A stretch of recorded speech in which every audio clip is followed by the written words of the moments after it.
Hi, C.O. Cannon here from Fiction Atlas Press, bringing you another indie connection. Today I'm going to be telling you about some indie books that you might enjoy if you're a fan of Agatha Christie's Death on the Nile. The first book I have for you is called Murder Above the Silver Waves by Blythe Baker. In the summer of 1923, danger crosses the Atlantic as Lillian Crawford sets out on a voyage to England. Banishment from New York aboard a magnificent luxury liner should have been the wealthy socialite's ideal escape from disgrace.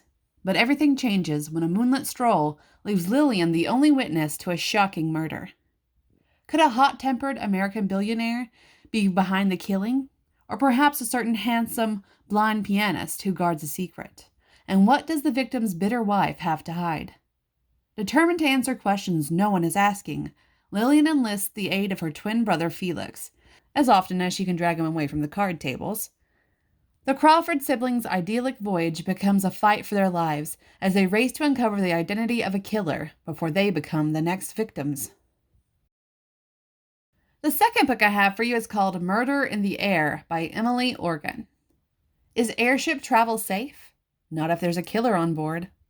When business magnate Robert Jeffries announces his investment in airships, he hosts a promotional flight for a group of reporters. Working undercover in the crew is retired spy Augusta Peel. She'd rather be working on her book repair business, but Inspector Fisher of Scotland Yard has persuaded her to help with a surveillance operation. The press trip on the airship takes a turn when a body is found in a cabin. Augusta now has a new challenge on her hands. Can she identify the murderer? It's tricky to find a motive among the sophisticated passengers. Some of them are sophisticated liars, too. Events escalate when a second death occurs. The airship murderer is covering their tracks. Augusta faces a race against time before the culprit tracks her down and silences her, too. The third book I have for you is called Murder on the Sea Witch by Irena Shapiro. When the body of a renowned British archaeologist is found inside a sarcophagus he was bringing back from a dig in Egypt, Redmond and Hayes must determine who aboard the Sea Witch had a reason to want him dead. The method of murder suggests it was someone familiar with the funeral rites of the ancient Egyptians, casting suspicion on members of the expedition. But there were others aboard the vessel who might have harbored a grudge against Blake Upton for reasons unconnected to the dig. Confronted with professional jealousy, affairs of the heart, simmering resentment, and corrosive blame, Redmond and Hayes must solve the case before the killer strikes again.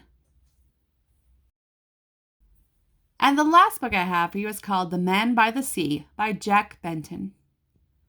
John Slim Hardy, heavy drinker and disgraced soldier turned bumbling private detective, is hired to investigate Ted Douglas, an investment banker who slips out of work every Friday to visit a desolate cove on the Lancashire coast.